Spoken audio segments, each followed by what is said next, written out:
Uma boa noite a todos que estão chegando aí nesse ambiente virtual de aprendizagem.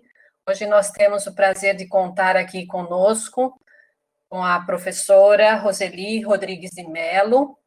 E seja muito bem-vinda às nossas casas. Nós também estamos invadindo a sua, no bom sentido, né? Mas seja muito acolhida por todos. Tenho certeza que esse tema vai suscitar em nós muitas questões e nós vamos poder nos enriquecer um pouco mais para um tema que, infelizmente, né, é algo muito presente no nosso dia a dia, na nossa sociedade. Eu gostaria de apresentar um pouquinho para vocês a professora Roseli, para que vocês tenham uma ideia do trabalho que ela realiza, da formação que ela tem, e de todo o engajamento dentro das pesquisas que realiza. A professora Roseli, ela é titular, docente da Universidade Federal de São Carlos, junto ao Departamento de Teorias e Práticas Pedagógicas, atua principalmente nos cursos de Pedagogia e na pós-graduação em Educação, fundou o Núcleo de Investigação, Ação Social e Educativa, UNIASE, em 2002, e está à frente de sua coordenação. Transferiu para o Brasil a transformação de escolas em comunidades de aprendizagem e as tertúlias literárias, que muitos de vocês conhecem. Foi coordenadora do Programa de Ações Afirmativas da UFSCar, de 2012 a 2013, e desenvolveu seu pós-doutorado em Sociologia e Educação, junto à comunidade de pesquisa em excelência para todos da Universidade de Barcelona, e da qual é integrante e pesquisadora ainda hoje. Um pouquinho só, porque tem outras coisas mais. Mas eu, então, gostaria, em nome dos alunos, em nome dos colegas que estão aqui nessa noite, juntos vamos compartilhar e sermos agraciados com o seu conhecimento. Muito obrigada antecipadamente e um bom trabalho a todos nós. Obrigada, Roseli. Muito obrigada, Maria Cristina, né, pela apresentação, a Maria Cristina, a Ana Cláudia, a Michele, né, pelo convite, um evento tão bacana, e esse tema é um tema muito necessário, né, e infelizmente, e nem sempre é bom e agradável tratá-lo, ou escutar, ou conversar sobre, mas é extremamente necessário, né? E no trabalho que a gente faz no núcleo, no NIASE, né, da Universidade Federal de São Carlos, nós somos vários pesquisadores e pesquisadoras, né, que trabalhamos não só analisando os dados da existência da violência, né, mas principalmente investindo energia e ações na prevenção dessa violência e na superação, né? Porque nós pensamos que, como seres humanos, nós podemos, se nós geramos violência, nós também podemos evitá-la e podemos superá-la, né? Então, queria agradecer muito a oportunidade de estar com vocês, e bem isso que a Maria Cristina disse, né? Nas nossas casas, acho que a gente nunca visitou tantas casas ao mesmo tempo, né? E nunca foi tão visitado por tanta gente nas nossas casas. E esses tempos de pandemia têm proporcionado diálogos que, em outra ocasião, a gente não pensaria em serem possíveis, né? Então, vamos aproveitar. Eu preparei, junto com colegas do núcleo, né, do NIASE, uma sequência de slides para a gente trabalhar o tema e também prevendo um tempo, né, para a gente poder dialogar, fazer perguntas, né, trocar ideias, bem? Então, vou procurar, é bastante informação, né, são informações necessárias para a gente entender como se estabelece o fenômeno da violência em diferentes formas, né, e como a violência contra a mulher está dentro desses fenômenos de violência, né, e como a literatura e as pesquisas vêm indicando possibilidades da sua superação e da sua prevenção, tá bem? Então, se em algum momento, quer dizer, não estiverem me escutando, ou eu não estiver me explicando bem, eu peço que vocês sinalizem, tá bem? Vamos lá. Então, os temas, né, que a apresentação vai estar preparada em 5 temas, né? Então, primeiro eu vou tratar da tipificação de violência, né? Depois dessa ideia de que a violência não é própria do ser humano, como frequentemente a gente diz ou escuta, né, de que o humano é mesmo violento, né, isso, a história da humanidade toda mostra isso, então nós vamos conversar um pouco sobre isso. Depois, sobre leis e tratados para o controle e superação da violência, né, o que é que mundialmente, nacionalmente, localmente já é feito em termos de legislação e de tratados para que a gente controle e supere a violência. Depois nós vamos trabalhar um pouco estatísticas, né, de violência e tipificação da violência contra mulheres, aí a gente entra no tema específico, né, e, por fim, que ações que as pesquisas vêm indicando, né, de prevenção e superação da violência contra mulheres. Bom, então, quando a gente trabalha com temas sociais, é sempre muito importante a gente trabalhar com conceitos que já estejam bem estabelecidos, fundamentados e testados, né? No caso da violência, a Organização Mundial da Saúde é a grande referência mundial que define violência, né?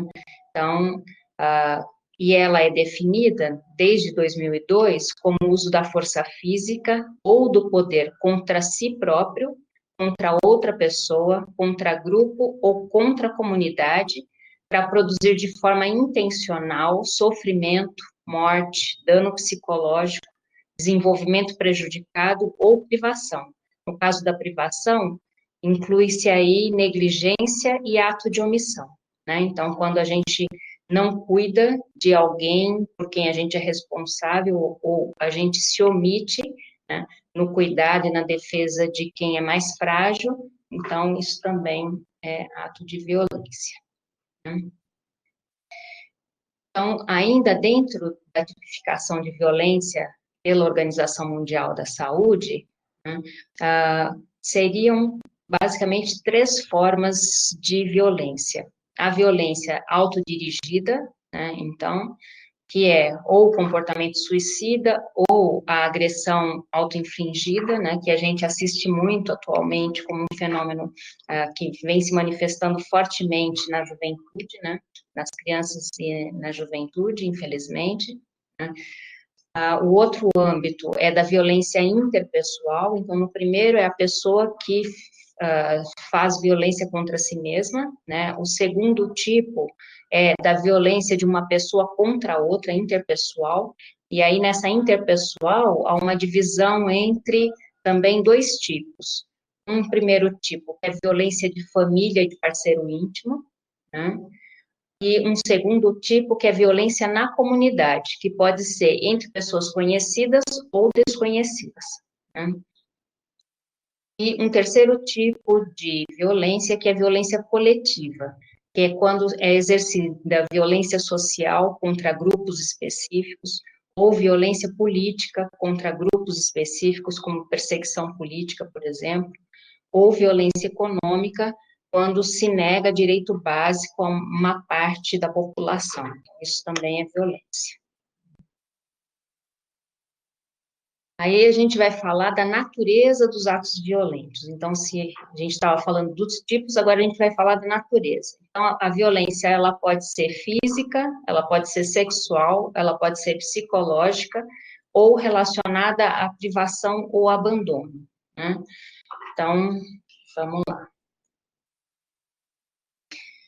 Aqui é um esquema que, no relatório da Organização Mundial da Saúde, eles fazem para juntar todas essas informações que eu tratei até agora, né?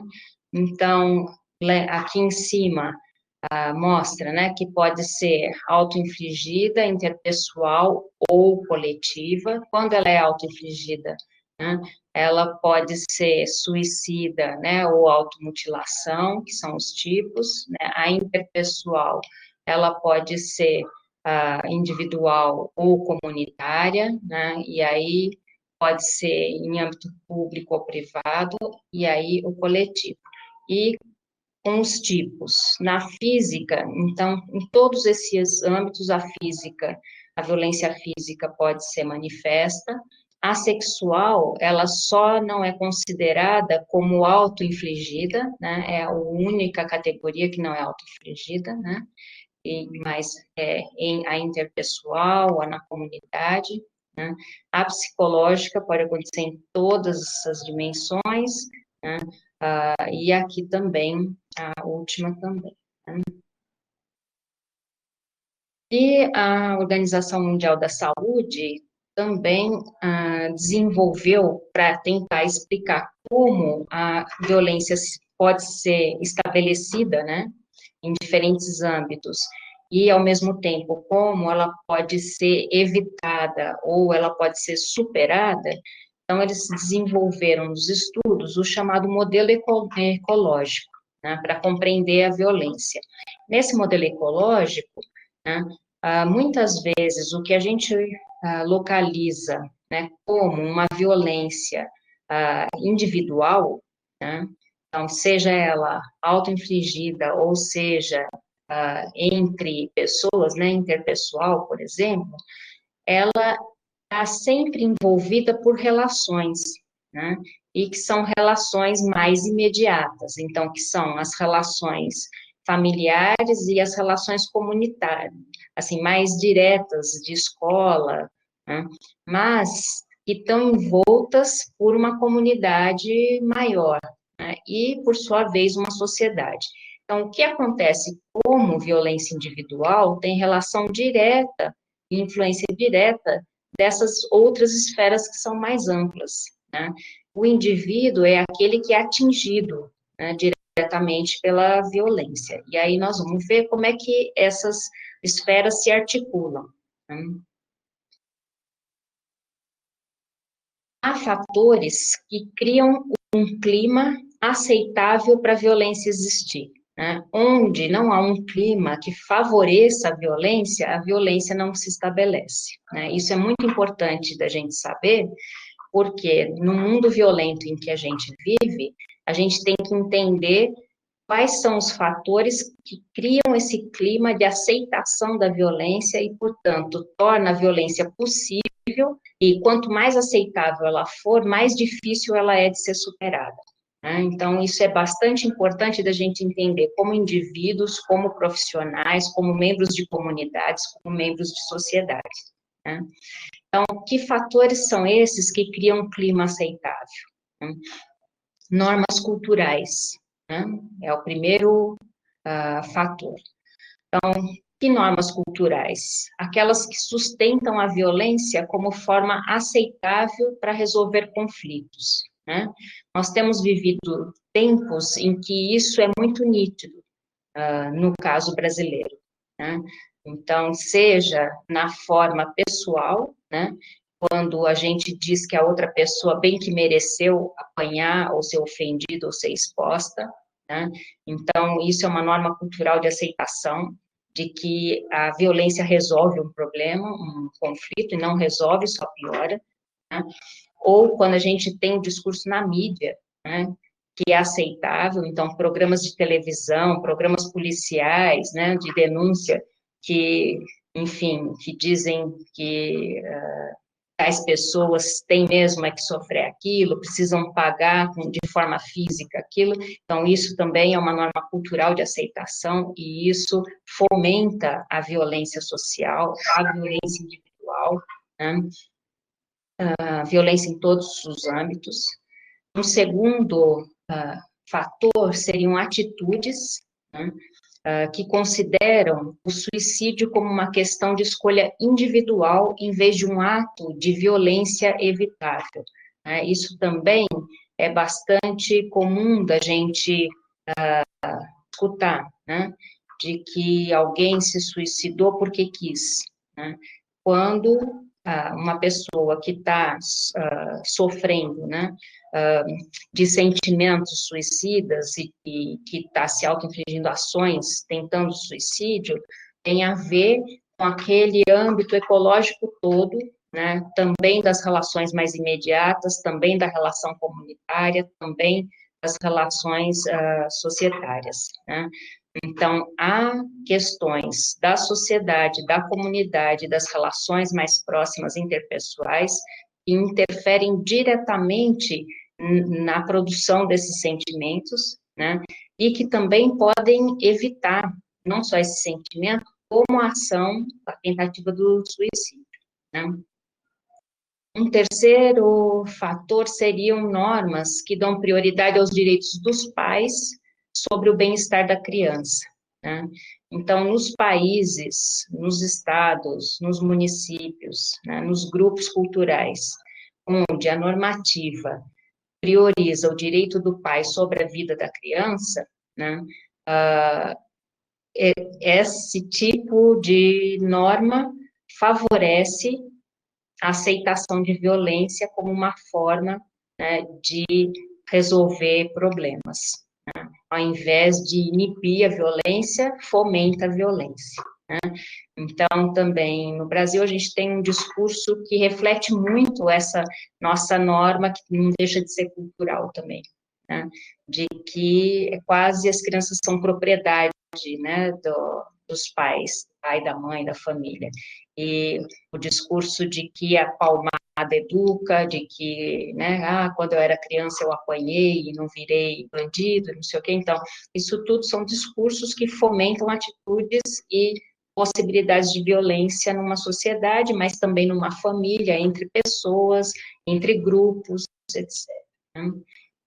Isso quem está falando são os relatórios da Organização Mundial da Saúde, né, que fez estudos em diferentes países e que acabou, vamos dizer, evidenciando elementos que favorecem os países, as localidades que são mais violentas, né? Então, e esses são os elementos, os fatores presentes em todos os lugares que são mais violentos, né? E o quarto fator são as normas que fixam o domínio masculino sobre as mulheres e as crianças, né? Seja por meio de lei, seja por meio de discurso cultural, né? Em que mulheres e crianças são tratadas como se fossem domínio dos homens, né? E isso favorece também ambiente e tolerância, um clima aceitável para a violência, porque, inclusive, é o que pauta a questão do bater em mulher para que ela se comporte direito, bater em criança para que ela se comporte direito, e o que é se comportar direito, né? É entender que pertence a um homem, tanto uma criança quanto uma mulher, né? E o quinto fator, né, seriam as normas que apoiam o uso excessivo da força pela polícia contra os cidadãos. Então, quer dizer, no Brasil, os programas televisivos, de novo, né, que fomentam muito que se dê mais e mais poder para a polícia, que a polícia use de bastante força contra os cidadãos, né, isso também revela e cria um clima aceitável para a violência no país, né? E aí, o último elemento que a Organização Mundial da Saúde revela é que são as normas que apoiam o conflito político, né?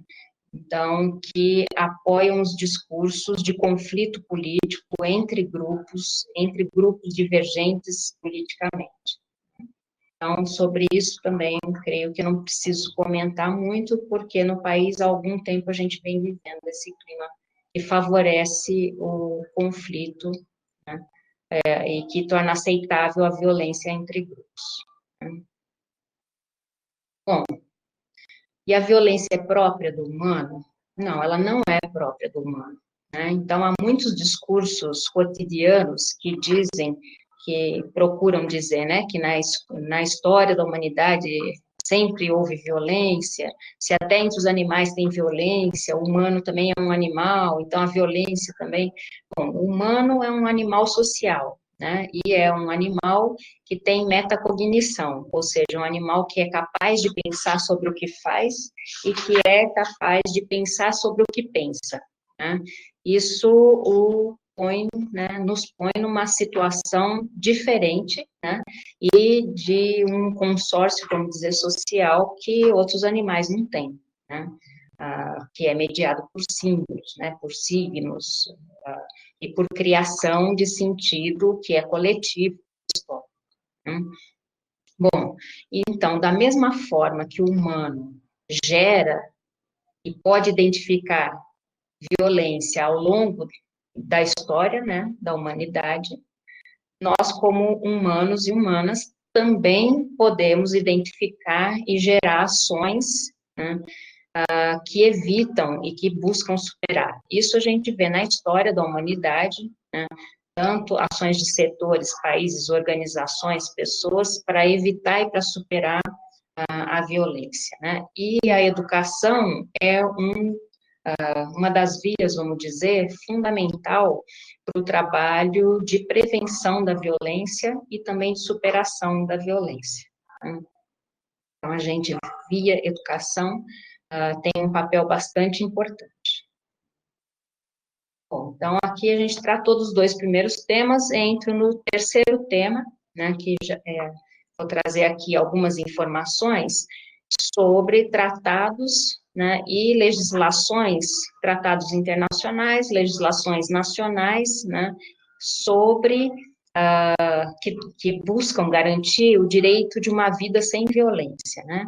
Então, o primeiro tratado, que tem uma adesão quase que integral, né, mundial, quase, porque há países que não são signatários, né, de vários dos tratados.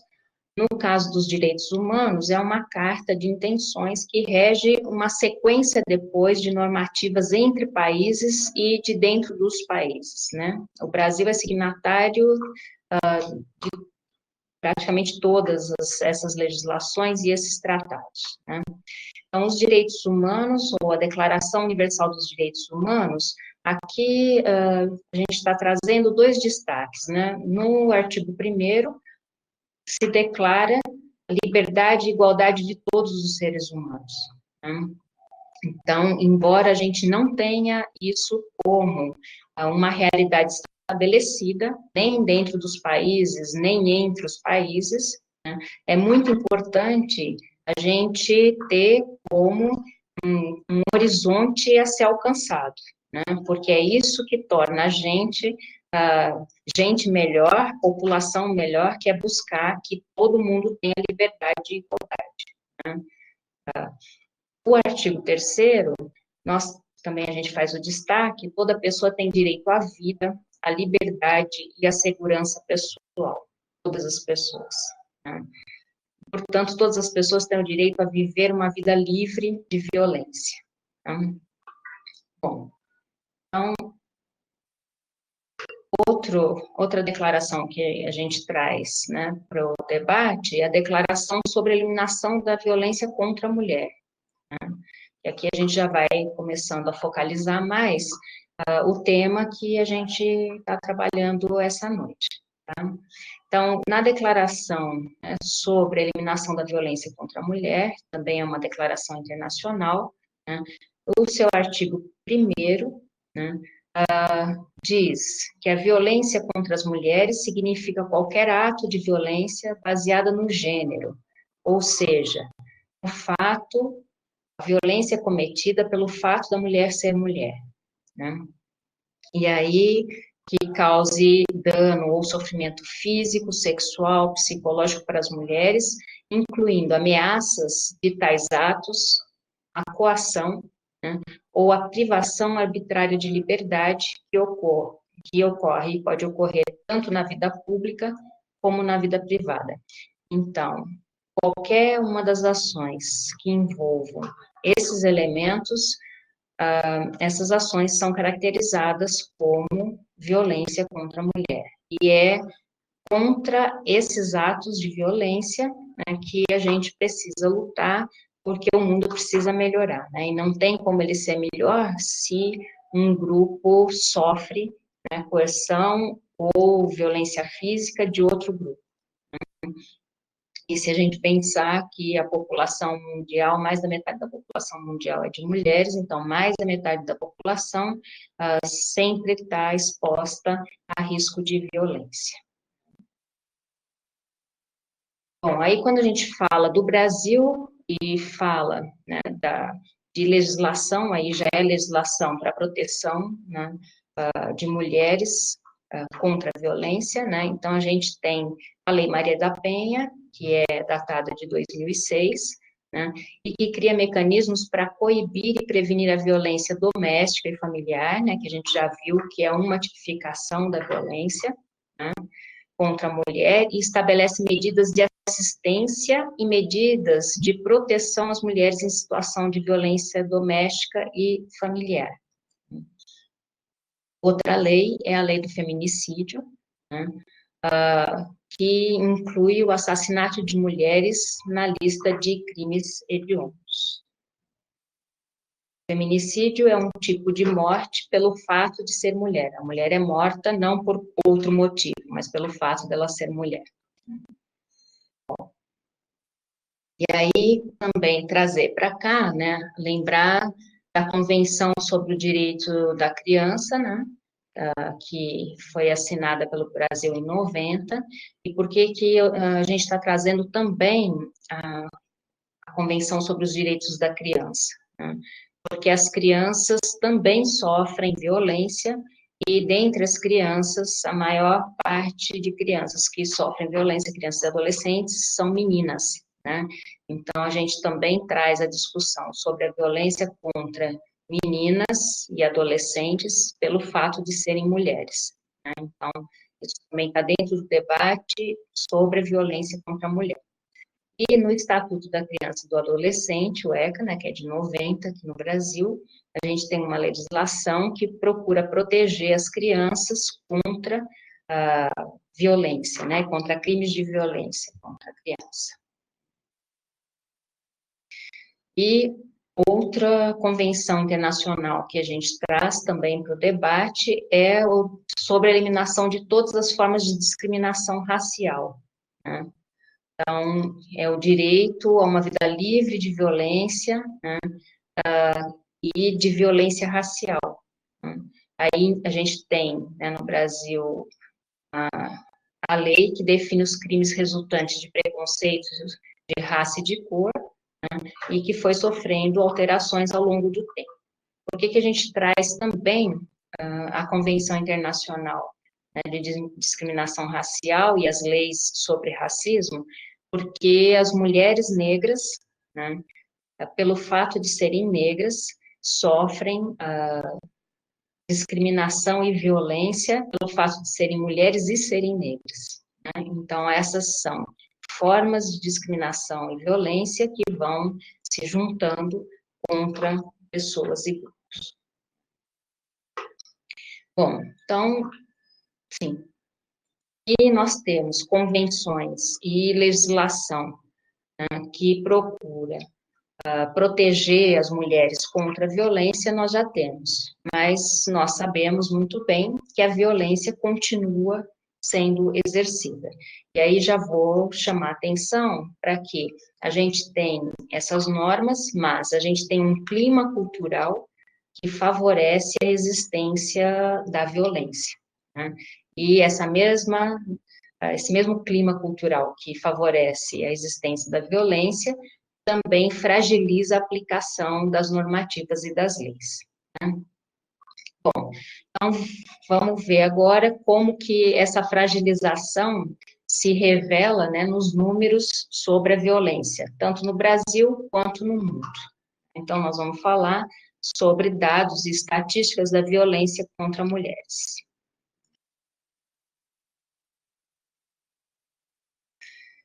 Bom, violência contra as mulheres.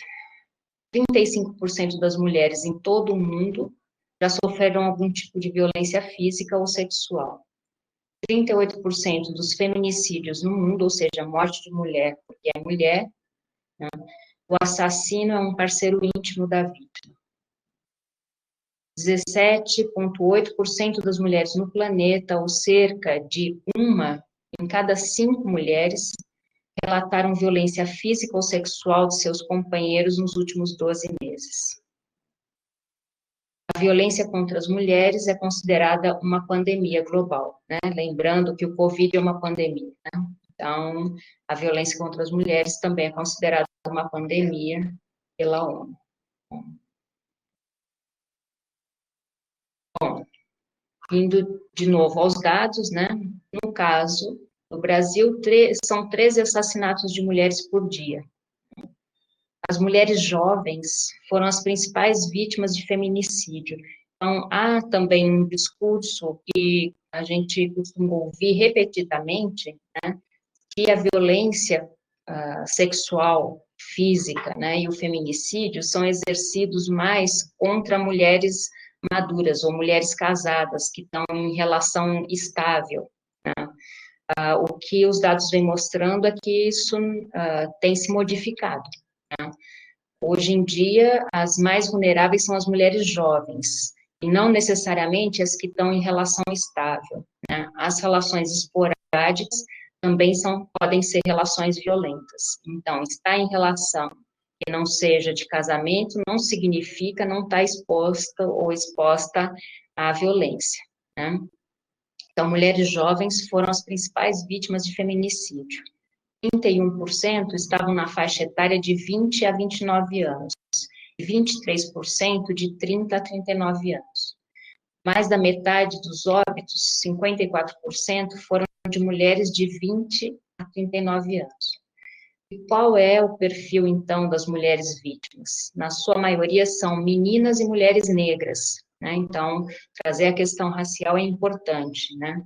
E a prevalência está entre 18 e 30 anos de idade, né? Então, a morte hoje está bastante focalizada nas mulheres jovens, né? Então, isso também a gente precisa saber, principalmente as estudantes, né, precisam saber disso, e principalmente familiares também precisam olhar para isso, né, e ajudar a pensar que âmbitos são esses, né, que a juventude vem vivendo e o grau de exposição à violência em que as meninas estão expostas.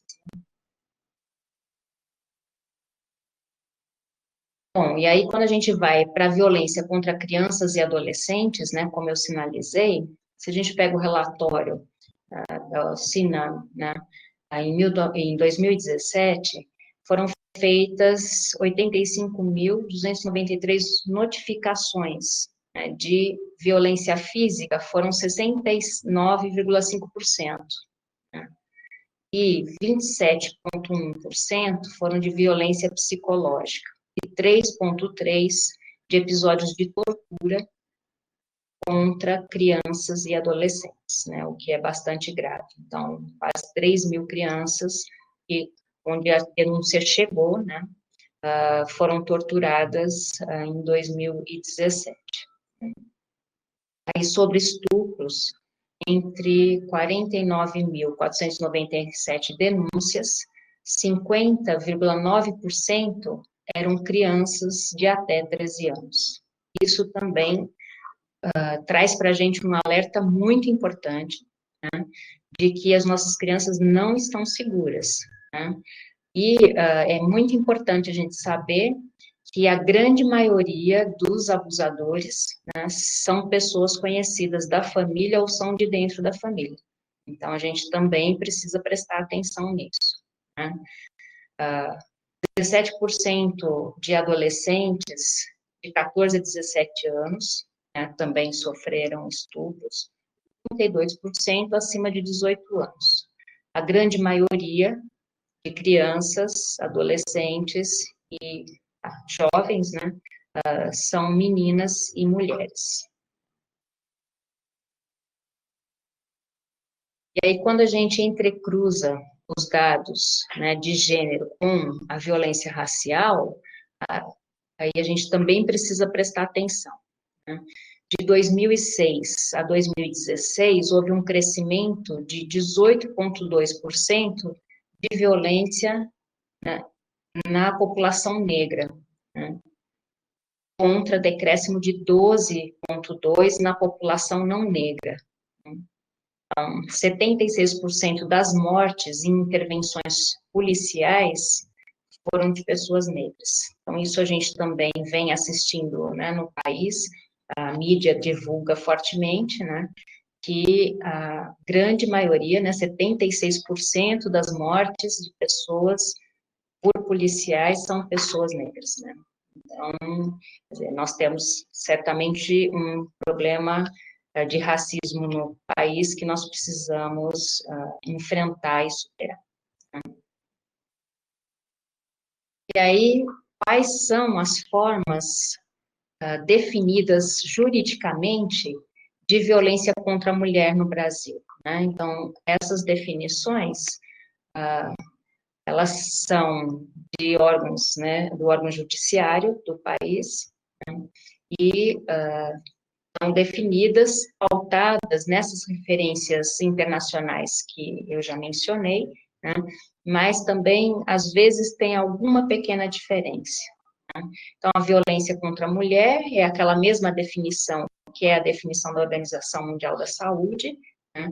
Então, é por discriminação, por coerção, por agressão, pelo simples fato de ser mulher, né? A violência de gênero é, de novo, é o termo que se utiliza quando se atinge a mulher pelo fato dela ser mulher, seja ela de qualquer classe social, religião, idade, condição, sistema social, raça, é pelo fato de ela ser mulher, ser do sexo feminino. Né? A violência doméstica é quando ocorre em casa, no ambiente doméstico, ou numa relação de familiaridade, afetividade ou coabitação, o que significa, por exemplo, que repúblicas de estudantes, se há violência interna entre seus membros, ele também pode ser enquadrado como violência doméstica, porque é coabitação, né? A violência familiar acontece dentro da família, não precisa ser necessariamente aquela que coabita, né, mas é aquela que mantém relações de parentesco, né, ou relações de afetividade, né, por afinidade. A violência física é ação ou omissão que coloca em risco ou cause dano à integridade física, né.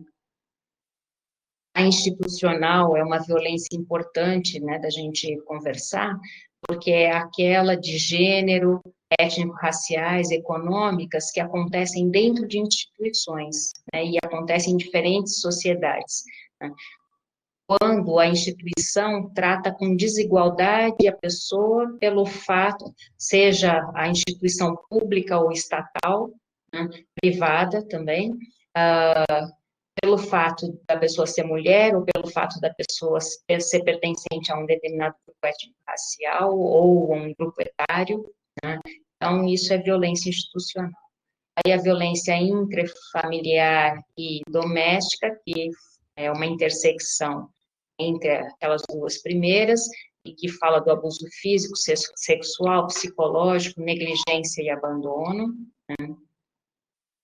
A violência moral, é quando a calúnia, difamação, injúria, né, contra a honra ou a reputação de uma mulher. A violência patrimonial é quando o agressor ou a agressora atingem ou privam a pessoa da posse de um bem que ela tem, de um documento. Né? A violência psicológica é a ação de omissão que está destinada a degradar a pessoa ou a controlar as suas ações, comportamentos, crenças, decisões. Então, frequentemente, a violência psicológica é exercida sobre as mulheres por pessoas próximas, né, fazendo com que ela se sinta feia, menos inteligente, com menor capacidade de tomar decisões ou de fazer coisas, e é um tipo de interação que vai incidindo sobre ela a cada dia, né, e que vai gerando uma ruptura psicológica, vamos dizer assim. E ela vai se sentindo frágil e, portanto, lesa a sua autodeterminação e o seu desenvolvimento pessoal. Então, muitas mulheres são submetidas à violência psicológica, né, e não se dão conta. E aí são mulheres que adoecem facilmente, mulheres que deprimem, né, mas cujo motivo, na verdade, cuja fonte é a violência psicológica que está sendo sofrida de alguém significativo para essa pessoa, geralmente parceiro ou parceira, né? Não só, mas geralmente. E aí a violência sexual, né? Ação que obriga uma pessoa a manter contato sexual, físico ou verbal, né? Então, não precisa ter contato físico, pode ser contato verbal em torno de ações sexuais, né? Para participar também, que é obrigada a participar de outras relações sexuais com o uso de força, intimidação, coerção, chantagem, suborno, manipulação, ameaça ou qualquer outro mecanismo que anule ou limite a vontade pessoal, né? Considera-se como violência sexual também o fato de o agressor obrigar a vítima a realizar alguns desses atos com terceiros. Então, aqui um destaque, consta do Código Penal brasileiro, a violência sexual pode ser caracterizada de forma física, psicológica ou com ameaça, compreendendo o estupro, a tentativa de estupro, atentado violento ao pudor e o ato obsceno. Então, isso tudo está regrado juridicamente, né? Isso é importante a gente saber. E o que é que acontece se a gente tem tanta legislação, por que é que continua acontecendo tanta violência, né, contra meninas e mulheres, né? Tem a ver com o clima que favorece o uso da violência como forma de organização da sociedade ou de resolução de problema. E também a ideia, né, de que o homem é proprietário das crianças e das mulheres, né? Então, justifica-se a ação do agressor e sempre se deslegitima a vítima em discursos próprios de cada âmbito. Então, na agressão que acontece dentro da família, dentro da casa, né? Então, geralmente, se culpa a vítima, né, que geralmente é uma criança ou uma adolescente, né, dizendo que ela é que deu chance, ela que provocou, porque o agressor é o provedor, ou porque o agressor é um bom homem, ou porque ele é um bom pai, um bom avô, um bom tio, né, e vide o caso da menina que recentemente foi aí divulgação na mídia, né, e ficou por semanas o debate, uma menina, uma criança que ficou grávida, né, e todo o debate que se fazia na mídia de que a criança teria dado motivos para ser estuprada. Então, isso é um discurso, né, que revela uma permissividade com a violência e com o abuso de crianças, né? Isso é grave e é bom a gente pensar como é que a gente supera isso. No caso das religiões, e não tem uma só, né, há agressores e abusadores em todas as religiões, o problema não é a religião, o problema são os abusadores que se aproveitam da religião e do lugar do religioso, né, para tirarem proveito próprio, né, então não é uma religião ou outra que é melhor ou pior, né, mas sim esses abusadores que se ocupam desses lugares exatamente para se aproveitarem de outras pessoas, né? Só que eles acabam sendo protegidos por fiéis nas diferentes religiões, né? E fazem o discurso de, mas ele é homem santo, ele nunca fez isso comigo, mas se fez com aquelas, porque algum motivo elas deram, elas davam confiança, então, de novo, é o discurso que protege o agressor, né, e vitimiza a vítima de novo, né. No trabalho também, então, frequentemente o agressor é defendido e protegido pelos seus colegas e pelas suas colegas, seja em qualquer âmbito de trabalho, né, seja no setor privado, seja no público, seja no educacional, seja em qualquer um, né, e quem fica deslegitimada e desqualificada é a vítima, né, que acaba sendo vista como uma funcionária que deu motivo, que não se dava ao respeito, etc., né? Então, sempre está em pauta e está no foco do julgamento quem foi vítima, né, do abuso, nunca quem é o agressor.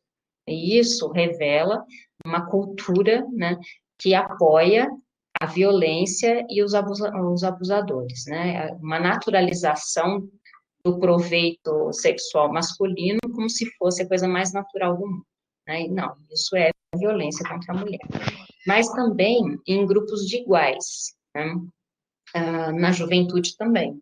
Então, nas baladas, né, nas festas, enfim, nos grupinhos de amizades, também há violência contra meninas, né? E, frequentemente, a vítima acaba sendo a pessoa que fica sendo mal falada, né, e não o agressor. E também dentro das instituições universitárias, né? É um dos âmbitos que a gente trabalha, mas que eu não vou tratar com detalhe aqui hoje.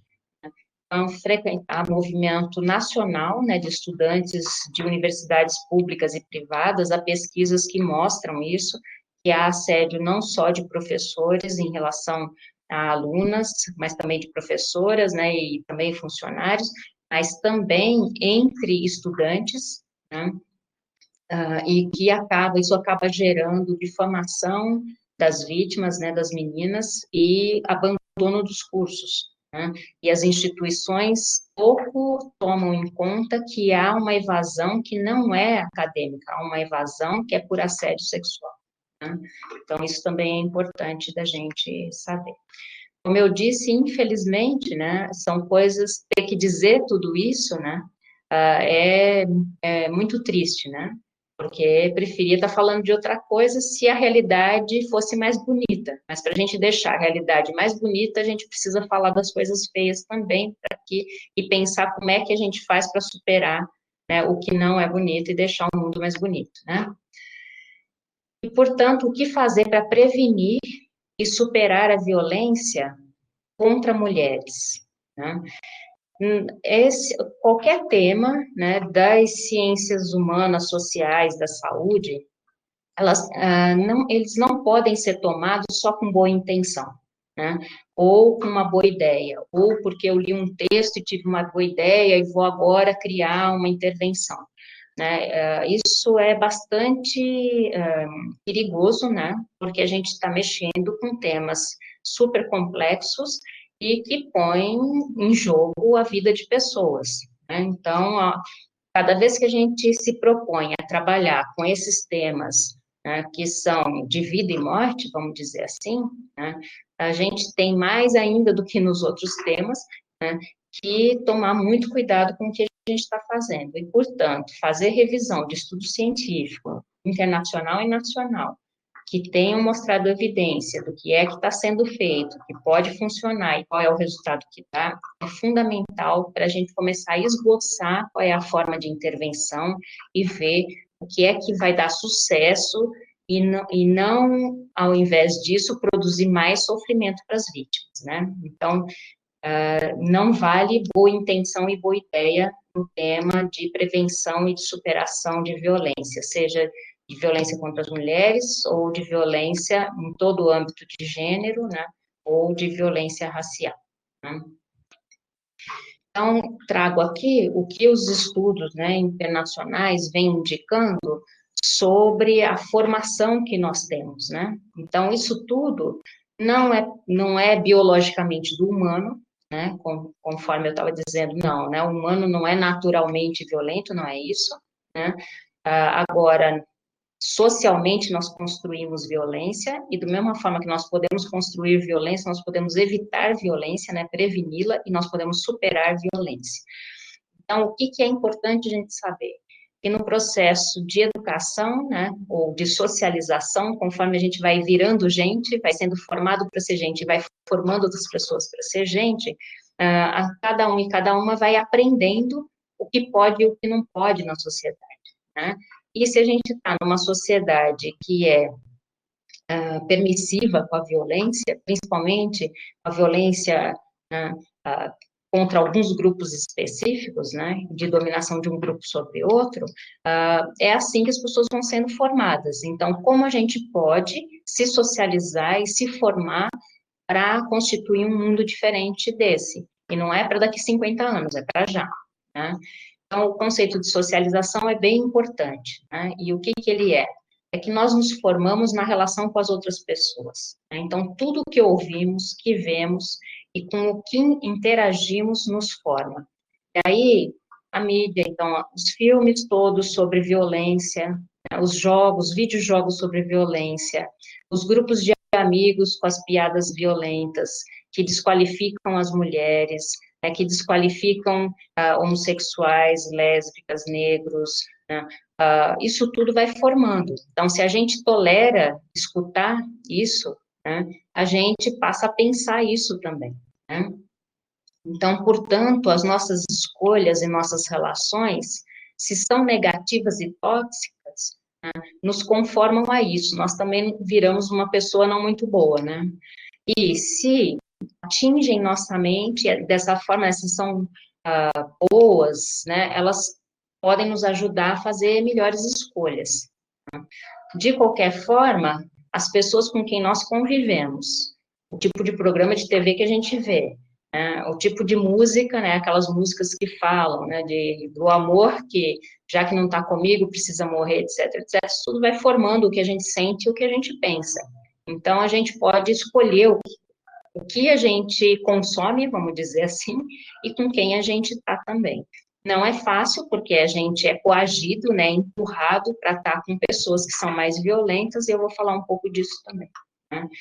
Bom, se são relações positivas, elas nos fazem pensar, escolher melhor, e não tolerar e não exercer violências, e isso é possível desde os 0 anos, né?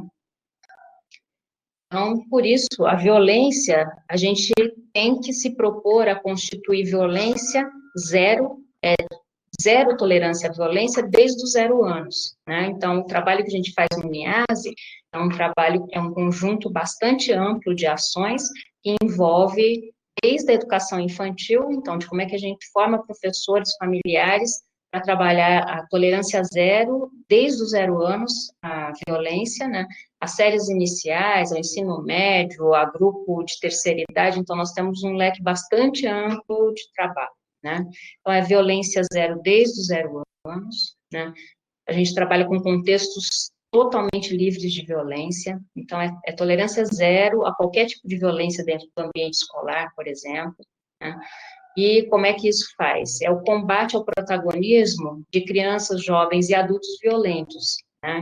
Então, não é o combate à pessoa, mas é o combate ao seu protagonismo. Então, a gente não dá protagonismo exatamente para aquele estudante que ocupa a cena e que, né, seja da educação infantil ou universidade, aquele um que dá o tom para a sala de aula, porque essa é uma masculinidade sobre a qual eu vou falar, que é a masculinidade dominante, que é uma masculinidade violenta, né? E aí, o espaço que tem que ser dado para as pessoas que são respeitosas e que são solidárias, né? Então, quando o comportamento violento é rejeitado pelos iguais, e isso é a principal transformação que tem, é mais importante que os colegas não aceitem, né, o perfil violento do que o professor, por exemplo, chame a atenção, né? Porque se ele não faz sucesso entre os iguais, se ele é considerado impopular, né, isso faz com que ele mude. É a única forma de quem é violento mudar. É a gente não dando a menor trela, né, para essa pessoa, né? Vamos lá. Evidências nos estudos sobre prevenção de violência. Então, a gente trouxe aqui coisas bem pontuais e que são fundamentais para a gente saber. Então, quais são os fatores que protegem contra a violência? Relações de suporte protegem. O que significa? No sistema educacional, por exemplo, cada instituição tem que dar suporte às pessoas que sofrem algum tipo de ameaça, né? Então, a criança lá da educação infantil, quando vem reclamar para a professora que o coleguinha está tirando o brinquedo, está xingando, está ameaçando, né, precisa interferir, né?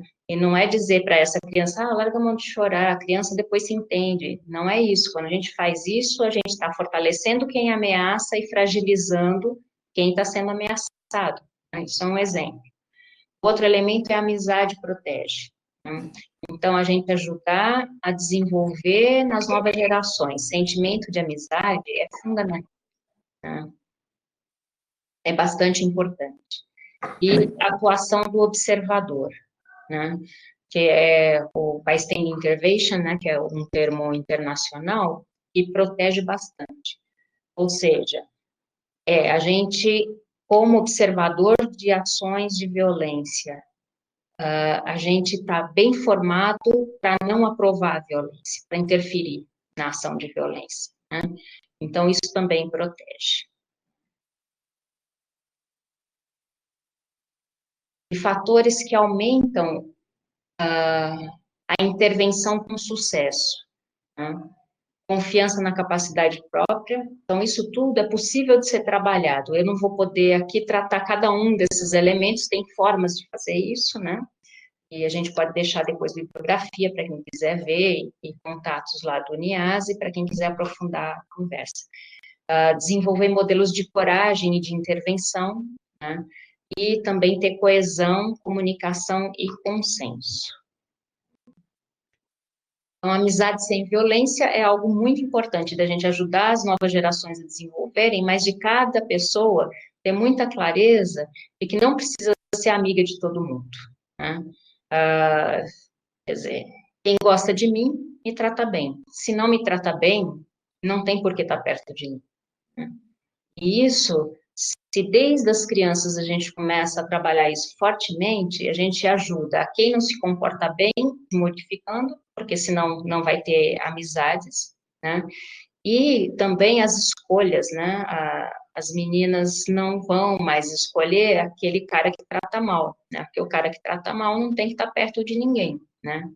E aí, juntas e juntos, nós nos protegemos. Então, ter a noção de que não estar sozinho e sozinha é protetivo, né? Também é importante trabalhar por uma sociedade sem racismo, né? Vidas negras importam.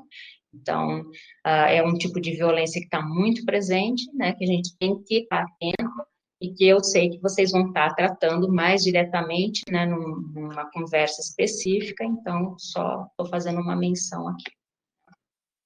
E relações afetivos sexuais sem violência, né? Como é que a gente consegue relações afetivos sexuais que sejam igualitárias e com liberdade, né? Ou seja, que as pessoas façam escolha livre de com quem se relacionam e que essas relações sejam igualitárias e não violentas.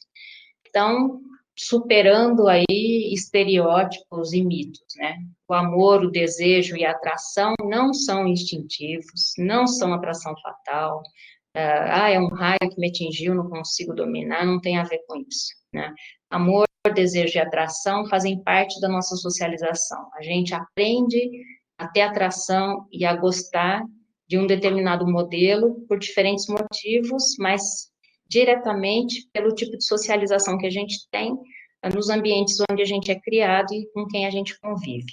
Muitas vezes a gente é socializado na família para, né, ter atração por pessoas bacanas e não sei o quê, mas depois, ao se envolver com um grupo de amigos e amigas que não são tão bacanas assim, né, o nosso desejo, a nossa atração se modifica e a gente acaba se envolvendo com gente que não é bacana, né? Então, tem muitas formas de socialização, não é só dentro da família, né? E a socialização é feita, isso, né, mundialmente, e aí nós temos que cuidar do nosso pedaço, né, para uma masculinidade tradicional que se divide entre dominante e oprimida. Eu também não vou tratar muito profundamente aqui, essa é uma parte dos estudos que é bem importante, né, e também quem tiver interesse também pode entrar em contato com a gente, que a gente aprofunda, né? Então, quem é essa masculinidade tradicional dominante, né? Aquele homem que é criado e para pensar e pensa, né, na sua própria é um individualista, é um indiferente com as outras pessoas são objetos para esse homem, né? E é uma masculinidade agressiva, né? Agora, a outra cara da mesma moeda é a masculinidade oprimida, né, que são os chamados homens bons, que são os homens bons, né, para ter um relacionamento amoroso, mas que frequentemente, assim, não são agressivos, não são sexistas, o que significa, né, não discriminam porque a mulher é mulher e tal, mas que muitas vezes são maltratados por essa masculinidade tradicional dominante, né, e que querem ser amigos dessa masculinidade tradicional dominante, né, ou, às vezes, inclusive, suportam ser maltratados pelas suas companheiras, né, então, nem o dominante, nem o oprimido, né, ajudam a resolver o problema, na verdade, eles fazem parte do problema, né. O trabalho da criação dos meninos, né, da socialização dos meninos, tem que estar voltado para a nova masculinidade alternativa, que já existe, há muitos homens que são muito bacanas, historicamente bacanas, né, o grande problema é que a masculinidade tradicional dominante, que é aquele mandão, é aquele que acha que ele é o máximo e tal, eles são poucos, mas eles fazem tanto barulho, né, que parece que ocupam muito espaço, eles não são muitos, né, a masculinidade, a nova masculinidade alternativa, é que a gente tem que fortalecer na socialização, né? O que essa masculinidade apresenta? Tem coragem e valentia, né? Luta contra a violência de gênero e qualquer tipo de discriminação, e tem posicionamento público a favor da vítima e contra os agressores. Exemplo bem simples é assim, sei lá, os meninos em idade escolar, né, e tem lá o valentão, que é aquele que domina o futebol, que só joga, né, quem ele quer, quem ele diz que vai jogar. E aí, a masculinidade oprimida é aquela que fica esperando ser escolhida por esse valentão para compor o time. Então, fica lá, né, quietinho no canto esperando, né. E a masculinidade alternativa é aquela que a hora que esse chama, diz, mas quem disse que eu estou interessado em jogar com você, né? Não quero, nem quero conversa com você. Então, esses são os tipos diferentes, tá? Então, concluindo, como que é importante que os estudos nacionais e internacionais venham indicando. Primeiro, a gente precisa visualizar e reconhecer que existe a violência nos diferentes âmbitos, na família, nas religiões, nos grupos de amigos, nas instituições, como a escola, por exemplo, né? Conhecer as bases científicas da atração, que é social, e que há vinculações da atração com a violência. E a atração não é só afetivo sexual, é a atração por amizade também, né? Então, quantas vezes a gente tem amigos e amigas, né, que nos tratam mal, e exatamente a esses que a gente está diretamente à disposição. E aquela pessoa que nos trata super bem, seja dentro da família, ou seja na amizade, se o outro chega, ou a outra chega que nos trata mal, e nos faz um convite, a gente é capaz de deixar essa pessoa que nos trata bem de escanteio para atender essa que nos trata mal. Então, isso tem a ver com a socialização que a gente tem, né? Ser corajoso e corajosa e romper com o silêncio quando vê ou quando sofre algum tipo de violência, é preciso fazer a denúncia, né? Posicionar-se sempre a favor da vítima, nunca a favor do agressor, nunca justificar a ação do agressor, seja o agressor quem ele for. O que significa? Pode ser da família, pode ser um ex-amigo, né? Porque agressor que era amigo deixa de ser amigo quando é agressor, né? Então, enfim, seja quem for o agressor, que a gente se posicione sempre a favor da vítima, nunca do agressor. Defender as amizades, as boas amizades, aquelas que nos tratam bem, rechaçar quem te trata mal, tratar bem a quem te trata bem, desejar a quem te trata bem e avançar rumo a relações ideais, ou seja, qual é o tipo de relação de amizade que eu gostaria de ter e trabalhar para ter esse tipo de amizade, as amizades que me tratam bem, né? Qual é o tipo de relação amorosa que eu gostaria de ter? Ter uma pessoa super bacana que me tratasse bem, de igual para igual e tal. Então, trabalhar nesse sentido. E acabo aqui a apresentação, e agora deixo um espaço aí para a gente poder trocar um pouquinho de ideia, ou escutar um pouco. Obrigada pelo convite e pela audiência e a paciência.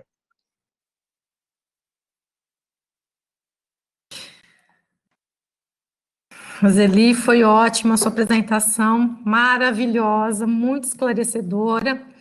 Então, gostaria que a Maria Cristina e a Michele também aparecessem aqui para a gente conversar um pouquinho. A gente teve, assim, uma discussão muito acalorada no chat, acho que você não conseguiu acompanhar, mas foi, assim, uma discussão muito interessante. E uma das questões, né, que mais surgiu foi a questão do patriarcado, né?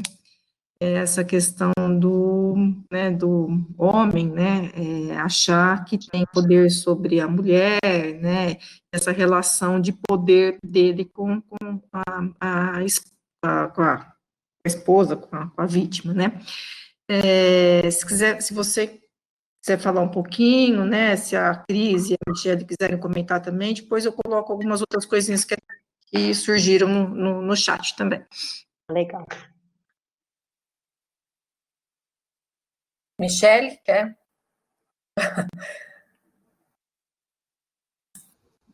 Cris, pode falar, fica à vontade.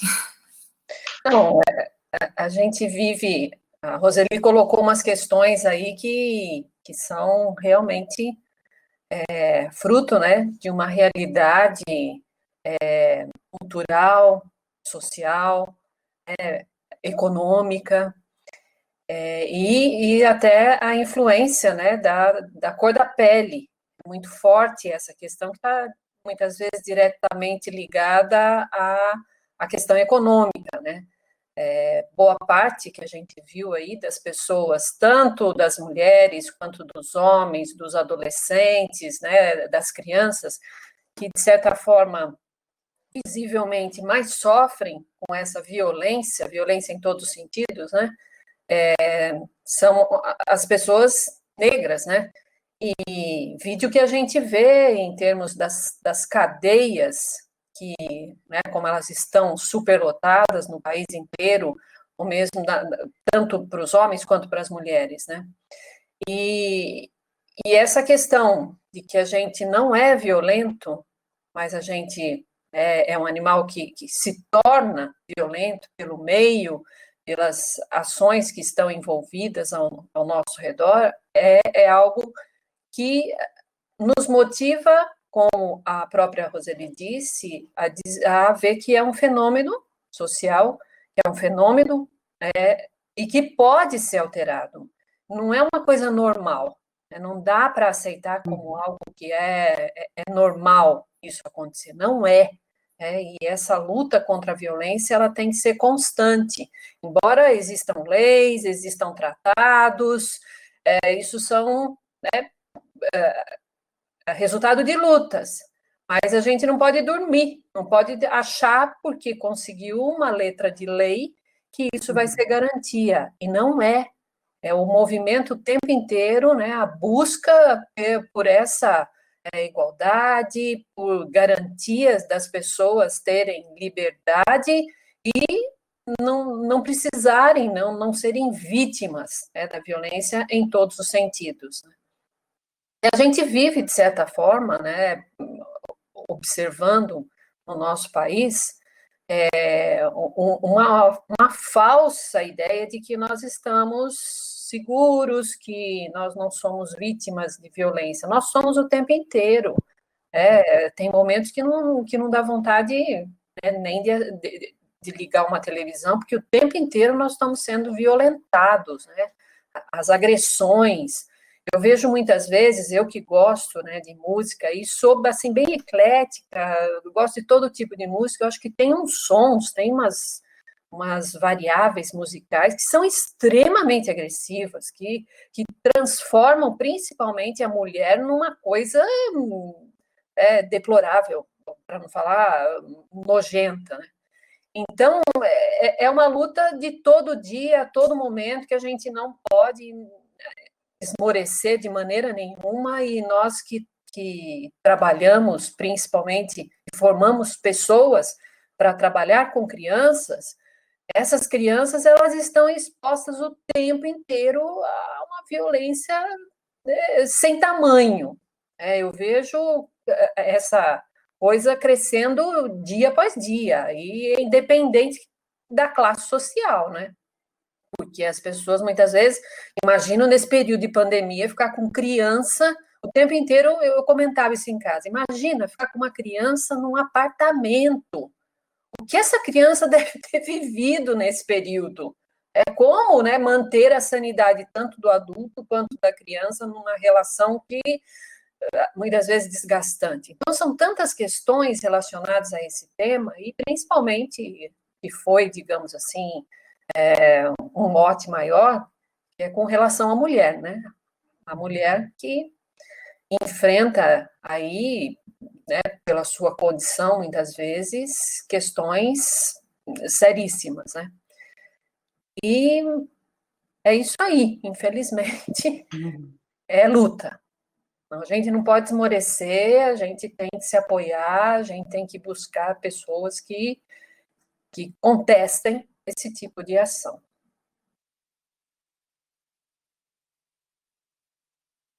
Bom, boa noite, Roseli. É uma alegria, né, ouvir a professora falar, minha professora de graduação, que tanto me inspirou e me inspira ainda, né? Eu acho que tudo que a professora falou é extremamente importante. O nosso chat mostrou muito isso, né? É um tema que mexe muito com a gente e que precisa ser falado, que precisa ser tocado. Nós, enquanto educadores e educadoras, precisamos falar sobre isso, precisamos estudar sobre isso, afinal, nós estamos formando seres humanos, né? Nós estamos participando desse processo de formação e a gente precisa falar sobre isso, precisa entender, precisa lutar, precisa buscar melhorar o nosso país, né? Porque nós estamos formando pessoas para o nosso país. Então, eu vejo isso como uma necessidade urgente. E quantos de nós já sofremos, né, violência, seja ela física, psicológica, ou vivenciamos aquela fala de que, olha, eu apanhei e não morri, né? Isso para mim marca muito, eu escuto muito isso, eu tenho uma filha pequena, trabalho com crianças pequenas também, e eu escuto muito isso, não tem que apanhar, porque apanhar faz bem, eu apanhei e não morri, né? E como isso é forte aí na nossa sociedade, como a gente vê isso, as crianças às vezes trazendo isso para dentro da escola. E às vezes a gente se cala porque olha a personalidade dele, olha isso é assim, assim. Não, é hora da gente intervir, é hora da gente trazer uma formação mais humana, uma formação de qualidade para as nossas crianças, e é uma hora de nós nos unirmos para lutarmos, para mudar essa situação. Né? Tem várias perguntas, eu acho que a Ana Cláudia Oficial, né, porque eu estou com a Ana Cláudia aqui, mas eu acho que a Ana Cláudia Oficial vai falar, né, ela está anotando ao longo, mas assim, eu queria agradecer mesmo, porque foi muito esclarecedor, e uma frase que me marcou muito, que com certeza eu vou levar para o resto da minha formação é zero violência a partir dos 0 anos, né? Então, não dá mais para a gente aceitar violência em nenhum momento, de nenhuma forma, na nossa sociedade, e passou da hora da gente se unir e acabar com esse discurso machista e pararmos de sermos machistas também como mulheres, né? Porque muitas vezes nós assumimos enquanto vítima como se a culpa fosse nossa e não buscamos formas de mudar tudo isso. Então, eu agradeço imensamente. Obrigada.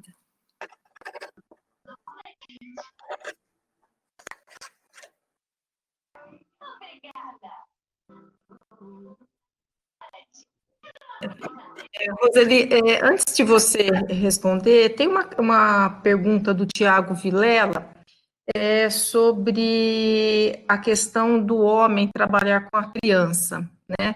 Se essa violência, né? O homem, com essa maneira que o homem é visto, né? Na nossa sociedade por ser violento, e dificulta esse trabalho dos homens na educação infantil. E a gente tem alguns alunos no curso da pedagogia, e eles já me relataram que eles tiveram, sim, dificuldade em arrumar estágio por conta disso, né? Então, acho que é uma questão que a gente também tem que ver, né, a figura masculina na educação infantil, né. Então, acho que é isso aí, conforme a gente for discutindo, eu vou falando das outras questões, tá bom? Eu respondo essa primeiro? Então, primeiro agradecer as questões, né, as reflexões que Maria Cristina fez, as considerações também que Michele fez, né, é isso, eu acho que principalmente na profissão docente, em outras tantas também, né? Na saúde também é bem importante. A gente trabalha diretamente com gente, né? E a gente está tentando constituir presente e futuro melhor do que a gente já teve, né? Então, é bem importante a gente estar muito bem embasado, né, cientificamente, sabendo o que a gente está fazendo, porque às vezes a gente tem muita vontade de acertar, mas falta conhecimento ou falta instrumento, né? Então, isso para a gente é bem importante. As considerações que vocês trazem, acho que ressaltam bastante, assim, o desafio e o compromisso que a gente tem como educadoras, né, e educadores, de trabalhar com gente, né? Por nós e pelos outros também, porque o mundo tem que ser melhor também para nós, não só para os outros, né? Então, e é já, não é daqui 50 anos, porque daqui 50 anos eu não vou estar nem viva, então eu quero já. Então, é mais ou menos isso. E aí, obrigada, Tiago, né, pela sua questão. Eu acho que ela traz, vamos dizer, o aprisionamento em que todos e todas nós acabamos vivendo numa sociedade, né, que tem essa herança patriarcal, machista, né, e que a violência é uma marca que vem se construindo, né, e se reproduzindo historicamente, sendo, vamos dizer, fortemente masculina, né, não existe só nos homens, mas fortemente masculina, né, por conta desse histórico. E aí isso acaba refletindo também na profissão docente, né? Então, aquilo mesmo que a própria sociedade produz, a própria sociedade depois tem medo, né?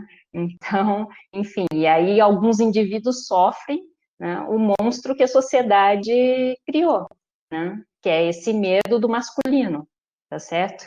Né? Da violência do masculino, né? Então, eu penso que esse é o desafio que está posto para os homens na educação infantil, né? E gostaria também de tecer algumas considerações.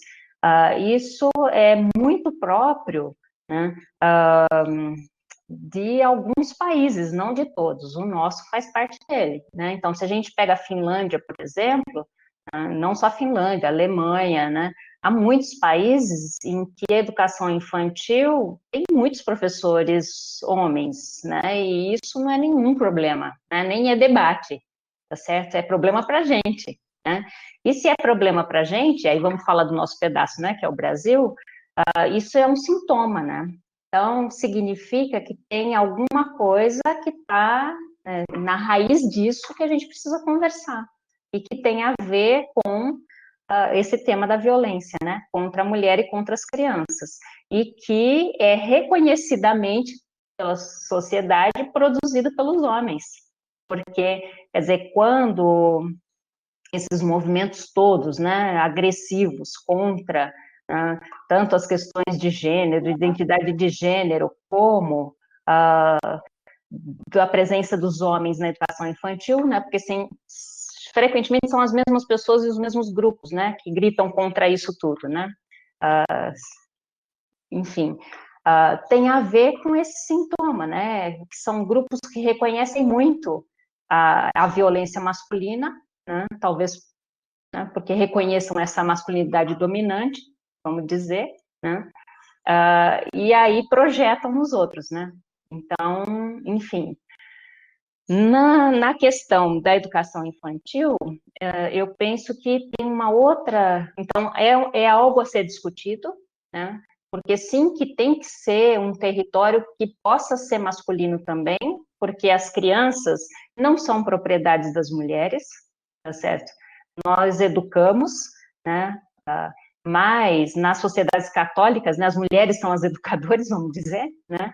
Mas as crianças também são familiares dos homens, né? E os homens também educam essas crianças e precisariam, inclusive, entrar melhor vamos dizer, nesse diálogo da educação, né?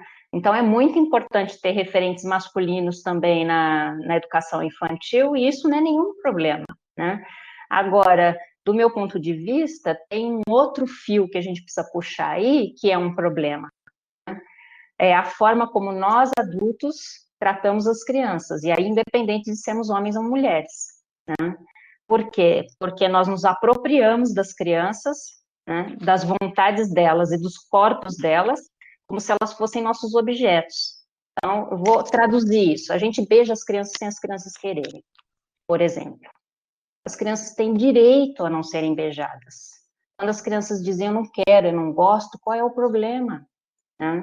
E o que a gente faz? Porque a gente tem mais força do que as crianças, a gente as agarra, as beija, né? As aperta. E quando a gente é mulher e faz isso, a gente não apresenta risco. Não, mas a gente está sendo agressivo com a criança do mesmo jeito.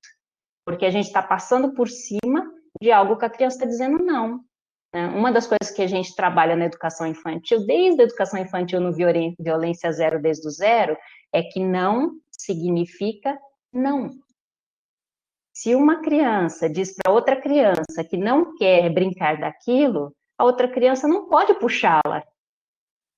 Se a criança está dizendo que ela não quer, ela não quer. É assim simples. Né? Porque isso tem a ver, por exemplo, depois vai desdobrar lá na vida adulta com o consentimento sexual. Quando a mulher diz que é não e o homem diz, se ela diz não, ela está dizendo sim. Não, não é não. Não, não é sim. Né? Vocês entendem? Então, são questões que vêm lá da educação infantil, por isso que né, violência zero desde o zero. Né? E aí, quer dizer, essa discussão nós também temos que fazer, né, sobre como nós, mulheres, invadimos o território das crianças, o território corporal e afetivo das crianças, quando as crianças dizem que não, né? E aí vem essa leitura também, porque daí a sociedade machista e patriarcal diz que as mulheres não são perigosas sexualmente, né, para as crianças, então a gente pode fazer isso, né? Agora, os homens, se fazem isso, claro que a gente se preocupa, porque o que nós temos, né? Os homens são os agressores, vocês entendem? Não, mas não são só os homens que são agressores, com as crianças, nós mulheres também somos, né? Então, tem várias questões que a gente, nos cursos de pedagogia, precisa discutir sobre isso, nas relações, né, com as crianças, entre adultos e crianças.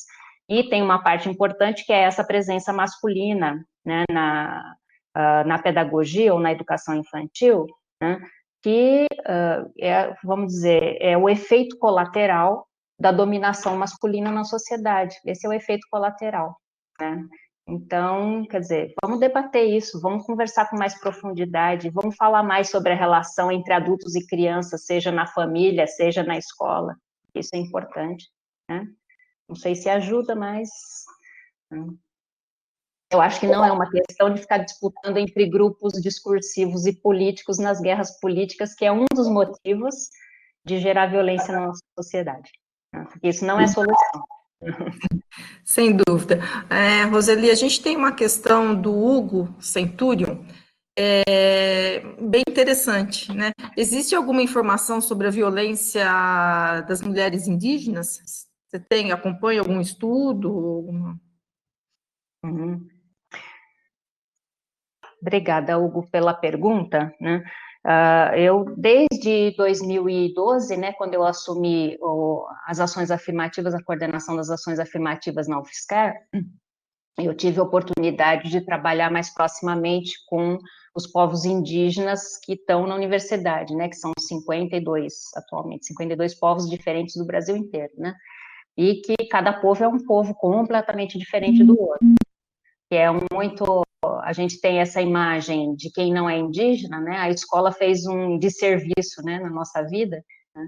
Que eu, inclusive para os estudantes indígenas, quando eu comecei a trabalhar com eles, eu disse, olha, o que eu sei dos povos indígenas foi que eu aprendi lá na educação infantil, que foi uma música assim, ó, que o índio antes de nós vivia lá no sertão, era tudo no passado, que eles não existiam mais. Eu aprendi isso, né? E, de repente, eu, como professora universitária, me encontro com 52 povos, e acabo depois descobrindo que nós temos 300 e tantos povos diferentes no Brasil, né? Então, quer dizer, a gente está muito mal de história do Brasil, né? E de geografia e de cultura brasileira e tal, né? Então, e aí, desde então, eu trabalho fortemente com o Centro de Culturas Indígenas da UFSCar, né? Como parceria mesmo, né? Aprendendo muito com eles e com elas, e ajudando naquilo que eu posso e tal, né? E esse é um dos temas que, às vezes, a gente discute. E nessas discussões eu tive chance de conhecer a Joênia Wapichana, né, que é uma deputada atualmente, e ela é advogada, é uma advogada indígena que tem uma longa história de defesa das mulheres indígenas, né, longuíssima história, compôs já um comitê da ONU, né, dos povos indígenas, e eu também descobri tudo isso através dos estudantes indígenas, porque a gente não sabe nada disso, né,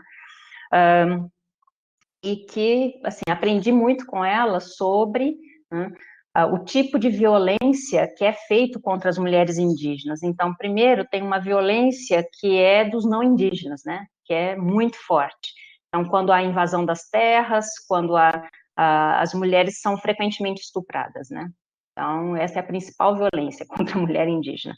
E isso não é no Brasil só, isso é mundial, né. Então, há um movimento no Canadá, por exemplo, contra os raptos e os estupros, que é gigante, né, de mulheres indígenas, né. Então, isso. E dentro das próprias comunidades, e aí foi o que eu disse, são povos muito diferentes entre si, né. Agora, são povos tradicionais, né, que têm como ética e valor o respeito aos lugares e à vida humana, né. Então, que a gente não tem muito, às vezes, né. Agora, indivíduos do mesmo grupo, sim, que podem cometer violências, né? Só que os grupos têm formas éticas de resolver isso, né? Então, tem acordos e formas éticas. Então, quando se recorre à lei, por exemplo, é porque o grupo não está dando conta, né? E se o grupo não está dando conta, aí se recorre à lei. Só que aí o que se encontra, né, na lei? É um pouco o que a Maria Cristina sinalizava, né? Aquilo que para um homem branco, né, é tolerado e considerado uma besteira, né? Isso é coisa de briga de marido e mulher. Para um homem negro ou para um homem indígena é considerado um crime terrível. Então, o homem negro e o homem indígena vão presos, o branco não vai, pelo mesmo motivo, né? E eu não estou aqui justificando que a violência, porque é de um homem negro ou de um homem indígena, é menos grave do que de um homem branco, não é isso que eu estou falando, né? Eu estou dizendo, de novo, né, vamos dizer, de uma manifestação racista, né, que o país tem sobre a questão de gênero também, né? Então, que a gente também tem que ter isso em mente, né?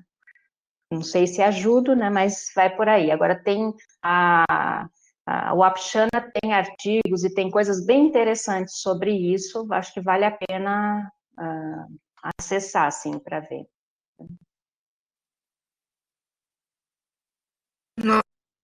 Nós tivemos também o relato de uma mulher que foi violentada e uma que foi agredida, né, pelo parceiro, e a que foi agredida, a hora que conversou com o policial orientou para que deixasse quieto, porque no fim eles iriam voltar mesmo e tudo ia ficar bem novamente, né? Então, eu não sei se você quer comentar isso, mas a gente está tendo, assim, agora de última hora, a gente está tendo bastante dúvida aqui, não sei se você consegue acessar o chat. Deixa eu ver aqui, vamos ver. Inclusive, tivemos também um relato de igrejas, né, de pessoas que se dizem religiosos e que violentam as fiéis, né, com a desculpa de religião também. Uhum. Sobre a violência virtual, também foi falado, né, Uhum. O medo das mulheres começarem outro relacionamento, o medo de sair de casa, o medo de andar na rua, né, a pé, ter que andar de carro, né? Então, assim, o chat teve nós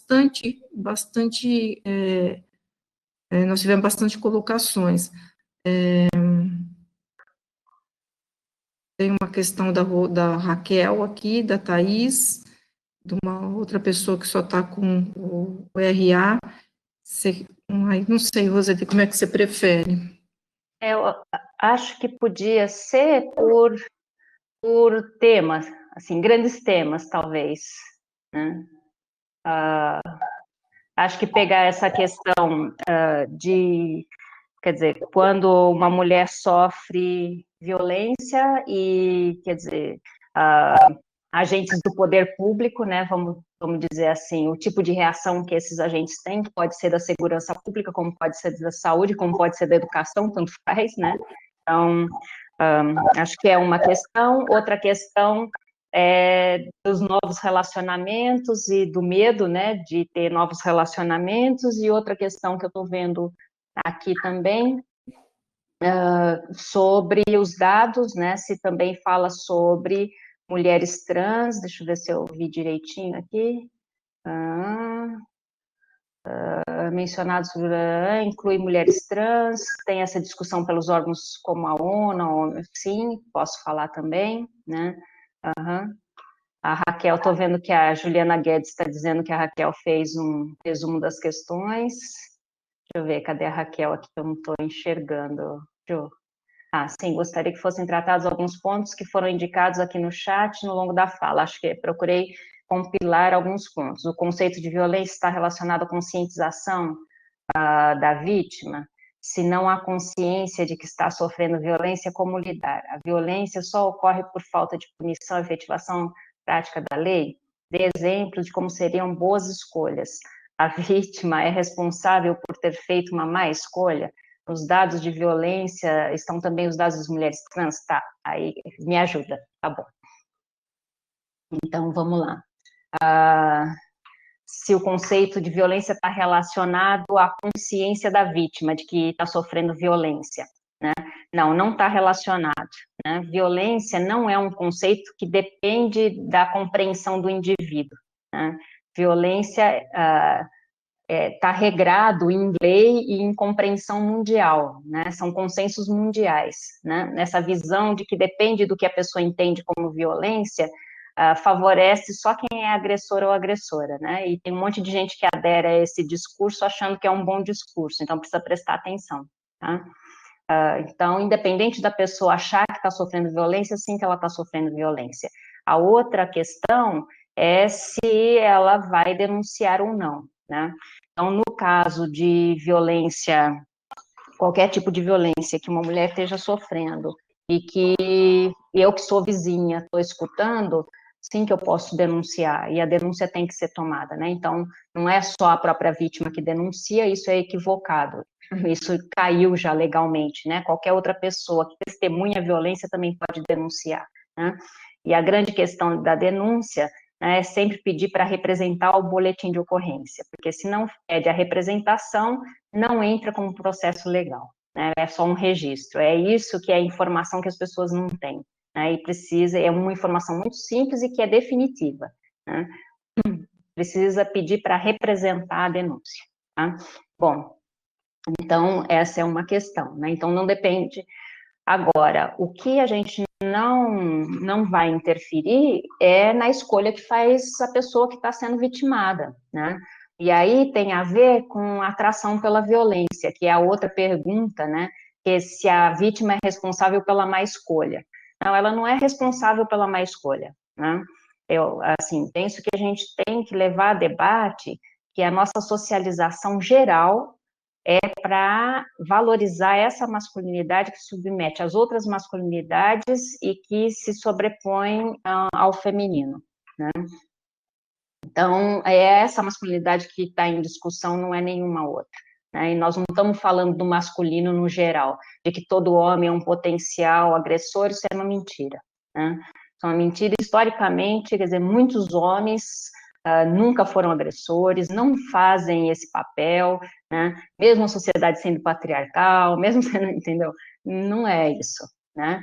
Então, daqueles 3 tipos de masculinidade, há a masculinidade que é a hegemônica violenta, e pode exercer violência ou não. Ele pode passar a vida sem exercer violência, mas ele só não exerce porque ele não quer. Porque se ele exercesse, a sociedade ia protegê-lo e acabou, tá certo? Então, e isso é independente de classe social, isso é independente de grupo étnico-racial, independente de qual é o tipo de música, independente de, né? Então, tem disciplinas que a gente trabalha lá na UFSCar sobre prevenção de violência, onde a gente conversa muito sobre isso. Então, sei lá, né, vamos falar de tipos musicais. Então, tem essa violência, essa masculinidade violenta no rock, no samba, tem na música clássica, tem, sei lá, no jazz, tem no pagode, tem todas, do mesmo jeito que tem em todas as religiões, do mesmo jeito que tem em todos os cursos, né? Então, não é porque é ambientalista, que usa chinelinho, usa rastafari, que necessariamente é do bem, né? E que porque usa terno, gravata, é de meia idade, é esse que é o agressor. Não, se fosse assim, ia ser fácil, né? A grande questão é que essa masculinidade dominante, ela se faz, né, no modelo do grupo ao qual ela pertence, né, ao grupo onde ela domina, né? E aí vai ser valorizado naquele grupo. E isso vai complicar muitas das discussões, né? Porque sim que na pobreza tem essa masculinidade, sim que nos diferentes grupos étnico-raciais tem essa masculinidade, sim que nos diferentes grupos de grau de escolaridade, profissão, etc., sim que nas humanas também tem. Então, né, sim que em diferentes partidos políticos também tem, de esquerda, de direita, sim que também tem nos movimentos sociais. Então, é muito mais complexo do que a gente gostaria que fosse, certo? Então, quer dizer, hoje em dia não adianta dizer eu sou de esquerda para ser do bem, não adianta, né? O pacote não vem inteiro, né? Então, pode querer igualdade, sei lá, financeira, mas ser uma pessoa que exerce violência e assédio sexual, por exemplo. Então, enfim. Então, o pacote nunca é inteiro, né? Eu sou religioso, então sou da religião X, então sou do mal. Não, não é isso, porque tem a outra que também tem o abusador, etc, etc. Enfim, é mais complexo, né? Então, acho que isso a gente precisa entender. E como que a gente combate isso, então, né? A questão é, quer dizer, qual é a masculinidade que fica pautando as outras masculinidades, que fica dizendo às outras masculinidades o que é ser homem. Então, exemplo, nos trotes universitários. Qual é o cara que fica coagindo os outros caras e as meninas a participarem daquilo, porque senão o menino não é homem, ou porque senão as meninas não são emancipadas, ou porque é essa masculinidade, e pode ter a cara que for, né? Ser do time de futebol que for, do grupo musical que for, né? E aí são muitos modelitos, né? Não é um só, tá? Então, acho que... E aí, quer dizer, a vítima, né? A grande questão é que a socialização é para atender a essa masculinidade, seja das outras masculinidades ou sejam as mulheres. E muitas vezes, agora na juventude, há um auto-engano de que imitar essa masculinidade é ser emancipada. Não, é só reproduzir um tipo violento, é só isso, né? Não tem nada de emancipação. Então, é assumir violência no feminino, ponto. É assim. Então, enfim. Enganar o cara, não sei o quê, sacanear o cara, tal. Não, é fazer exatamente o que eles fazem, ponto. Isso não tem nada de emancipação, né? Então, enfim, né, são muitas as questões que causam confusão, né? Agora, quando a gente é socializada, a gente tem que se dar conta, não é todo mundo que é socializada para ter atração por esse tipo de masculinidade, né? Sejam amores heterossexuais ou homossexuais, não é, né? Mas a gente tem que saber que a sociedade funciona para socializar a gente para esta masculinidade. E aí cada pessoa tem que saber como é que isso entra em cada um, né? Então, qual é o tipo de atração que essa pessoa exerce. Vou dar um exemplo. Muitas vezes, como professoras, né, a gente pode encher a bola e dar o palco exatamente para o menino que cala as outras pessoas quando fala. E esse é o menino, eu estou falando da universidade, esse é o menino que é essa masculinidade dominante. Porque é uma masculinidade na universidade que é feita para calar as pessoas, não é feita para conversar. É para dar a palavra final, né? E a gente, como professora, pode achar ele super inteligente. E isso significa atração por essa masculinidade. Não é só atração afetivo-sexual, não é disso só que eu estou falando, né? Então, e é assim que a gente vai reproduzindo e reforçando essa sociedade violenta, né? Então, se a gente não fizer um reflexivo dialógico muito importante entre pessoas, né, para entender como é que essas coisas vão entrando na gente e o que é que a gente quer com elas, né? A gente, não é que a vítima é culpada, é a pessoa que está se entregando para essa relação, muitas vezes está achando que vai encontrar outra coisa nessa relação. Não vai encontrar. Então, o dar-se conta é importante. Agora, dar-se conta, como dizia o Paulo Freire, não significa transformar, né? Então, o tal da conscientização. Dar-se conta é só dar-se conta. Para se separar dessa atração, vai ter que trabalhar. Vai ter que trabalhar emocionalmente. Então, que são coisas que a gente discute nas disciplinas também. Porque vou falar do âmbito de mulher hétero, né? Porque é que frequentemente há meninos que são bons só para serem amigos, nunca para serem namorados, ou para ser o crush, ou ser, sei lá o quê. Ah, mas ele é tão gracinha, ótimo amigo. Quando a gente diz isso, a gente está dizendo que a gente funciona no que esse modelo teórico que a gente trabalha fala que é de dupla moral, que é a sociedade que sustenta a violência. O que é dupla moral? Mulheres para casar e mulheres para se divertir, isso a gente conhece faz tempo, né? Mas que desdobrou em homens para casar e homens para se divertir, né? Também, né? E os homens para casar são os bacaninhas, os bonzinhos, mas os que dão emoção mesmo são os canalhas. E aí a gente enche a bola dos canalhas, né? É só isso, né? E aí a sociedade continua sendo regida para isso, né? Para essa dupla moral, né? Então, são questões que, antes de vítima, cada uma de nós e cada um de nós tem que se perguntar quem são os nossos amigos e amigas, por que cada pessoa é nosso amigo e nossa amiga, se a gente quer que continue sendo nosso amigo e nossa amiga, se é uma pessoa que me trata mal, por que eu trato como se fosse minha amiga? A gente é muito socializado para aceitar qualquer relação. E a outra coisa é nas relações afetivos sexuais, que são mais importantes, por quê? Porque elas tocam, ao tocarem o nosso corpo, elas tocam profundamente a nossa subjetividade também. Então, elas podem nos fazer crescer ou podem nos destruir, né? E aí, não é uma questão da culpa ser da vítima, é uma questão da pessoa se perguntar o que é que ela quer da vida dela, né?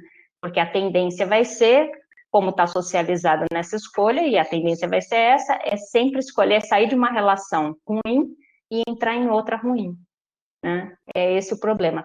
Aquilo que num programa de televisão sempre dizia, que eu tenho o dedo podre. Não, isso não é o dedo podre, isso é socialização, né? Então não é azar. Quer dizer, o que é que essa pessoa me atrai? A gente tem que se perguntar isso. E tem que se dar conta como isso está dentro de mim e se eu quero continuar com isso ou não. E não adianta só dizer, muito trabalho, né? Porque na nossa sociedade, qual é a questão? O que é perigoso é emocionante e o que não me põe em risco é morno. A gente é socializado assim nos esportes, em tudo, né? Então, enfim, né? E isso guia as escolhas, então tem a ver com isso. Exemplo de boas escolhas, aí vai ficar bem fácil dar exemplo de boas escolhas, né? O ideal são as amizades que me tratam bem e me tratam com sinceridade. Tratar bem não significa aceitar tudo que eu faço, significa me dizer as besteiras que eu estou fazendo também, porque se a minha amiga quer que eu viva melhor e quer que eu tenha um mundo melhor, e se eu sou amiga, eu também tenho que fazer isso, né? Então, que a gente aceite qualquer coisa de amigo e amiga, as piores besteiras que eles e elas fazem, isso não ajuda nem a amizade, nem o mundo, né? Nem os familiares, né? Então, dizer com respeito, mas com sinceridade. Isso não é legal o que você está fazendo com o fulano ou com a fulana, por exemplo, né? Ou por que é que você, né? De verdade ser amigo e amiga, não é ser uma pessoa que está do lado só, né? E nas relações afetivos sexuais, a mesma coisa, né?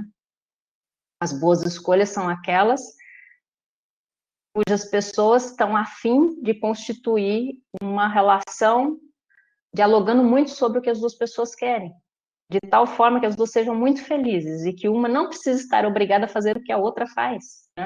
A gente costuma dar de exemplo.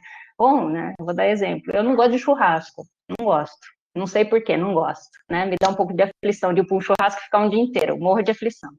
Meu companheiro, quando estava vivo, adorava um churrasco. Não precisa ir para o churrasco se ele adora, vai para o churrasco, me deixa fazer outra coisa que eu gosto. Aí não tem nada a ver com querer ficar junto, não é nada disso, né? Então, enfim, precisa conversar, precisa entender por quê, como é que faz, né? Coisa muito simples essa, né? Mas todas as coisas. Não existe relação humana sem trabalho. Isso não existe. Boa relação humana sem trabalho não existe, né? O que significa trabalho na relação humana? Escutar muito e falar o que sente mais do que o que pensa sobre outra pessoa. É o que sente quando a outra pessoa faz tal coisa. Eu me sinto mal diante disso. É dizer o que sente. Não é julgar o que a outra pessoa faz. É para poder se entender. Porque se a gente julga e diz você não sei o quê, a outra pessoa vai se defender, não vai mais conversar, né? Então, é poder dizer como eu me sinto quando isso acontece, né? E a outra pessoa sabendo, gosta de mim, sabe como eu me sinto, vamos conversar para ver como é que a gente lida com isso, então, né? Não sei se ajuda, né? Nos dados de violência, citam também os dados de mulheres trans, há dados específicos de mulheres trans, né? No caso, né, de mulheres trans, bissexuais, mulheres lésbicas, né? Quando a gente pega todos esses dados, né, as mulheres que mais sofrem violência, né, são as mulheres bissexuais, que sofrem violência de mulheres e de homens. Então, enfim, também fica aí uma questão para a gente discutir, porque são mulheres que sofrem violência das suas companheiras quando estão com companheiras e sofrem violência dos seus companheiros quando estão com companheiros, né? Então, fica aí uma questão de gênero também para se discutir, né? E as mulheres trans, né, a questão da morte, né, é o grupo que sofre mais violência tendo como consequência a morte, isso sim, né? Então, acho que, né, como apoiar a vítima para denunciar? A vítima tem que querer, não pode ser obrigada e tem que saber que tem apoio, né? Agora, muitas vítimas evitam denunciar porque sabem todo o desgaste que vão sofrer, que não é só no policial que vai aconselhar para não fazer, ou lá, né, no advogado, no juiz, mas também vai ser no julgamento da família, no julgamento dos amigos, no distanciamento dos colegas e tal. Porque não é só no setor profissional específico de atendimento que o julgamento acontece. O julgamento acontece em todos os setores sociais, né? É só a gente pensar quando um homem se separa da família da gente, né, que estava casado há muito tempo, não sei o quê, muitas vezes a gente escuta assim dentro da família, agora vai respirar um pouco, vai se divertir, vai viver, né?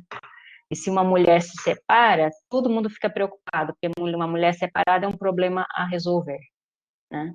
Então, enfim, e isso não são só homens, né, que pensam e fazem isso, mulheres também fazem, né? Então, enfim, acho que são questões para resolvermos juntas e juntos, né? Só que entre gente que queira resolver, porque gente que quer se aproveitar não adianta. Acho que dei conta de rapidamente falar das coisas que estavam aí. Só mais uma questão, isso é minha mesmo. Aqui em São Carlos, tem algum lugar de apoio para mulheres agredidas? Então, atualmente os serviços estão bem desativados, eu diria, né? As promotoras legais populares têm trabalhado fortemente para a rearticulação, né, do poder público nos serviços de atendimento. Tem a rede de saúde, né, mas a de proteção mais direta mesmo está desarticulada, precisa de mais articulação, né? E, não sei, deixo aqui uma proposta, se as colegas, né, quiserem toparem da gente fazer diálogos mais de disciplinas mesmo, né, de coisas que a gente já vem trabalhando sobre prevenção de violência, se vocês quiserem trabalhar juntos e a gente faz uma parceria entre as duas instituições, ia ser ótimo, e quanto mais gente trabalhando, melhor, né, porque nós temos que resolver esse problema rápido, né? Não podemos demorar muito, né, precisa ter muita gente trabalhando. Então, sei que vocês trabalham pra caramba já, né? Vamos ver se a gente junta forças mais vezes, tá bom? Né? E quem mais quiser, né? Vai ser muito bem-vinda e bem-vindo. E os homens não fiquem com medo, por favor, né? Porque não se trata disso, né? Eu acho que é melhorar a sociedade para todas e todos nós. Porque da mesma forma que tem assim, um custo alto, né, para a gente que é mulher, porque o custo é a vida, geralmente, né, tem um custo alto para os homens também, né, então, frequentemente, os homens do tipo hegemônico dominador nunca vai saber o que é amor de verdade, né? Nunca vai saber o que é medo, amor nunca, né? Então, quer dizer, viver sem saber o que é amor, né, é uma desumanização muito grande, né? Então, seria bom, inclusive, para esses homens, né, que eles mudassem. Então, seria bom. Acho que é isso. É muito interessante essa sua fala dessa questão do medo, né? Porque realmente eles não recebem amor, né?